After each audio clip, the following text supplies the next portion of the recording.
আলাদা করে নিয়ে আমি উত্তর দিই।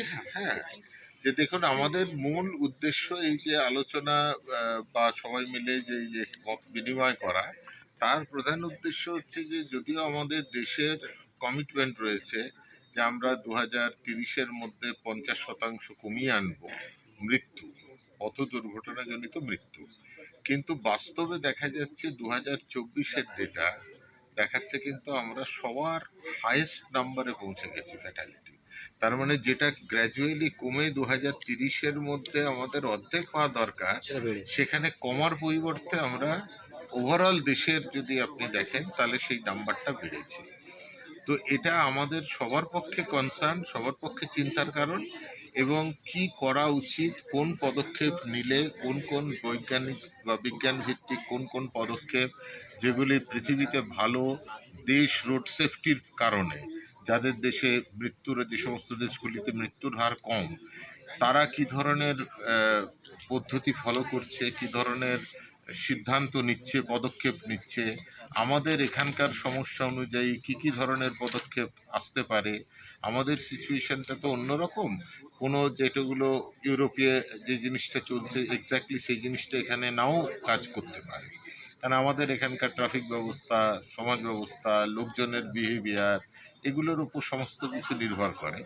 তো আমরা যেটাকে যে এখানে কি কি জিনিসগুলো কি অ্যাপ্রোচ চলা উচিত সেইটাই কিন্তু মূলত আলোচনা থেকে বেরিয়ে এলো, যে সেফ সিস্টেম অ্যাপ্রোচটাকে ফলো করা, এবং রোড সেফটিটাকে শুধু রোড ইঞ্জিনিয়ারিংয়ের ব্যাপার নয়, নিশ্চয়ই রোড ইঞ্জিনিয়ারিং উন্নত হওয়া দরকার আছে, কিন্তু রোড ইঞ্জিনিয়ারিংয়ের সাথে সাথে ভেহিকেল সেফটির ব্যাপারটা, নিরাপদ স্পিড, যেটা আমাদের শুধু রাস্তার উপর ভেবে স্পিড নয় বা শুধু গাড়ির উপর ভেবে স্পিড নয়, আমাদের যে পারিপার্শ্বিক ল্যান্ড ইউজ অ্যাক্টিভিটি যে জিনিসগুলো রয়েছে, আমাদের হাইওয়েদের উপরে আমরা তো যদি আটকাতে পারি আটকাবো, কিন্তু আটকাতে যদি না পারি তাহলে যেখানে পেডেস্ট্রিয়ানরা রাস্তা পারাপার করছে, যেখানে বাইসাইকেল নিয়ে মানুষ রাস্তায় হাইওয়েতে চলছে, সেখানে যদি আমার এত গতি থাকে, আমরা দেখছি মৃত্যু তার জন্য বেড়ে যাচ্ছে। তাহলে সেই প্রয়োজনীয় পদক্ষেপগুলি কি হওয়া উচিত, তার সাথে সচেতনতা বিল্ডিং, ড্রাইভারদের ট্রেনিং করা প্রপারলি, এর সাথে সাথে ইমার্জেন্সি কেয়ার, যে দুর্ঘটনা ঘটলে আমরা যদি 1 ঘন্টার মধ্যে, যেটাকে আমরা গোল্ডেন আওয়ার বলি, সেই 1 ঘন্টার মধ্যে যদি আমরা পেশেন্টকে প্রপারলি মেডিকেল ফেসিলিটিতে নিয়ে যেতে পারি, সাপোর্ট দিতে পারি, তাহলে মৃত্যুর সম্ভাবনা কিন্তু অনেকটাই কমে যায়। তো এই সমস্ত বিষয়গুলি নিয়ে আলোচনা হলো, এবং তার থেকে কার্যকরী যে পদক্ষেপ সেইগুলো আমাদেরকে গোটা দেশ জুড়ে নানা অর্গানাইজেশন, নানা ইনস্টিটিউট, এইটার মধ্যে আমাদের আলোচনা সভায় ছিল গোটা দেশ থেকে।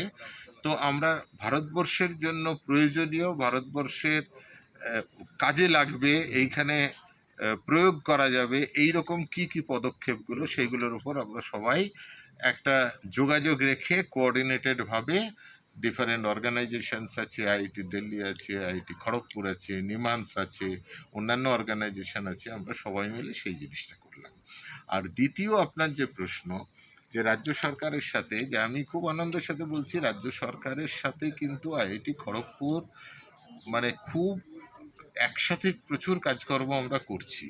এবং ওয়েস্ট বেঙ্গলে আপনারা জানেন যে state road safety speed management plan, যেটা যে বিজ্ঞান ভিত্তিক গতি নিয়ন্ত্রণ, তার যে পলিসি, সেটা কিন্তু গোটা ভারতবর্ষের মধ্যে ওয়েস্ট বেঙ্গল প্রথম করেছে, এবং তার জন্য এই বিজ্ঞান ভিত্তিক স্পিড নিয়ন্ত্রণ বা স্পিড লিমিটগুলো কি হওয়া উচিত তার নোটিফিকেশন ওয়েস্ট বেঙ্গল প্রথম করেছে।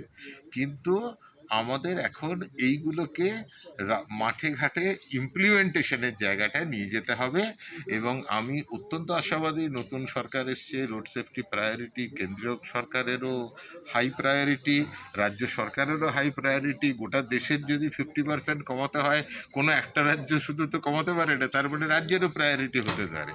এবং আমি নিশ্চিতভাবে যে আগামী দিনে যেমন আমরা কাজ করেছি একসাথে, আরও বেটার ওয়েতে, আরও জোরদারভাবে আমরা রাজ্য সরকারের সাথে আইআইটি খড়গপুর সর্বতোভাবে সাহায্য করব।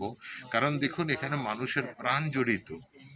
এত আমাদের রাজ্যে 6000 মৃত্যু হয় কম বেশি প্রতি বছর, তাহলে সেই নাম্বারটা তো 6000 মানুষের মৃত্যু ভাবা যায় না।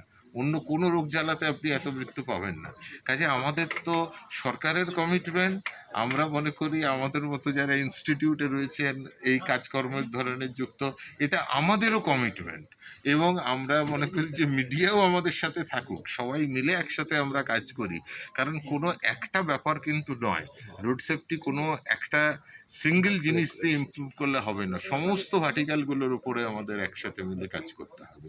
কাজে আমরা একসাথে কাজ করছি। ইভিন ওয়েস্ট বেঙ্গলে আমরা যা কাজ করেছি সেই কাজ এখন কিন্তু আমরা ইউপিতে করছি।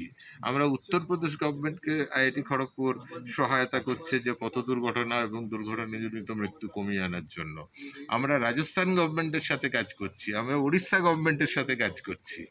কাজে আমরা তো অ্যাজ একাডেমিক ইনস্টিটিউট আমাদের যে এক্সপার্টাইজ আছে, যে জ্ঞান রয়েছে, যতটা সম্ভব আমরা মানুষের প্রাণ বাঁচাতে তো সরকারকে সবসময় সাহায্য করব, কেন্দ্র সরকারকে করব, রাজ্য সরকারকে করব।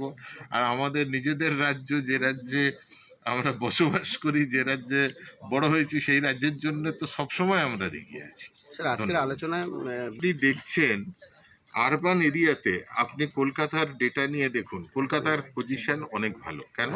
কলকাতা পুলিশ অনেক সক্রিয়। আপনি রিসোর্সের দিক থেকে, ফিজিক্যাল রিসোর্স, ম্যান পাওয়ার থেকে টেকনোলজি অ্যাপ্লিকেশন, আজকে চতুর্দিকে ক্যামেরা বসানো আছে, স্পিড ডিটেক্ট হয়ে যায়, আপনি স্পিডিং করে পালিয়ে যেতে পারবেন না, আপনি ঠিক ধরা পড়বেন।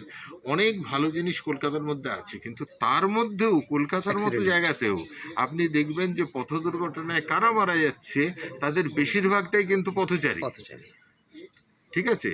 তো তাহলে মানুষের প্রাণ বাঁচানোর জন্য আমি যদি ফুটপাত অন্য কাজে ব্যবহার করি, আর ফুটপাত মানুষ যদি ইউজ না করতে পারে, তাদেরকে যদি রাস্তার উপর দিয়ে চলতে হয়, তাহলে এবং সেই কারণে দুর্ঘটনা হচ্ছে, প্রাণ যাচ্ছে, ফুটপাতকে মানুষের কাছে ফিরিয়ে দিতে হবে। এবং সেইটা ফুটপাত রাজ্য সরকারের উপরে একটা সরকার তো আমরা দেখছি অলরেডি তারা ফুটপাত গুলোকে করছে। এবং আমরাও যে ইএম বাইপাস এর উপর কাজ করছি, সেফ করিডোর মিলে, সেখানেও আমরা সর্বোচ্চ অগ্রাধিকার দেওয়া আছে কিন্তু পথচারী এবং লোকজনদের। কাজে ইএম বাইপাসও আমরা বলছি যে দুদিকে কন্টিনিউয়াস সার্ভিস রোড এবং ফুটপাত থাকতে হবে। এখন যেটা আছে, এখনো ফুটপাত আছে, আপনি দেখবেন কিছুটা সেগমেন্টে ফুটপাত আছে, তারপরে নেই, তারপরে কিছুটা সেগমেন্ট হয়তো তৈরি হয়নি, কিছুটা জায়গায় এনক্রোচ হয়ে বসে আছে। এবারে মানুষ যদি কন্টিনিউয়াস ফুটপাত ধরে না হাঁটতে পারে, তাহলে সে কিছুক্ষণ পরে ফুটপাত থাকলেও রাস্তা ধরেই হাঁটবে। ঠিক আছে? তো ফুটপাত মানুষের জন্য দিতে হবে। আরেকটা দেখুন, এই যে এত আমরা শুধু পথ নিরাপত্তার ব্যাপার না, পথ নিরাপত্তাটাও একটা দিক, তার সাথে দেখুন আজকে মানে গ্লোবাল এনার্জি ক্রাইসিস, সবাই বলছে এনার্জি বাঁচাও, এনার্জি বাঁচাও। মানুষকে যদি হাঁটার জন্য নিরাপদ ফুটপাত না দিতে পারি, ছোট শহরগুলোতে যদি সাইকেলগুলো তুলে দিতে হয়, এবং মানুষকে যদি মানে বাধ্য হয়ে মোটরযান কেন্দ্রিক ব্যবস্থাতে উপর পুরোপুরি নির্ভর হয়ে পড়তে হয়, তাহলে আমি এনার্জির ইউজ কমাবো কি করে? এই যে হেলথ হ্যাজার্ড, এত হেলথ হ্যাজার্ড, হাঁটলে সমস্ত ডাক্তারের কাছে যান, সবাই বলবে হাঁটো, সাইকেল করো, খুব ভালো। আমাকে তো প্রপার ইনফ্রাস্ট্রাকচার, সেফ ইনফ্রাস্ট্রাকচার দিতে হবে।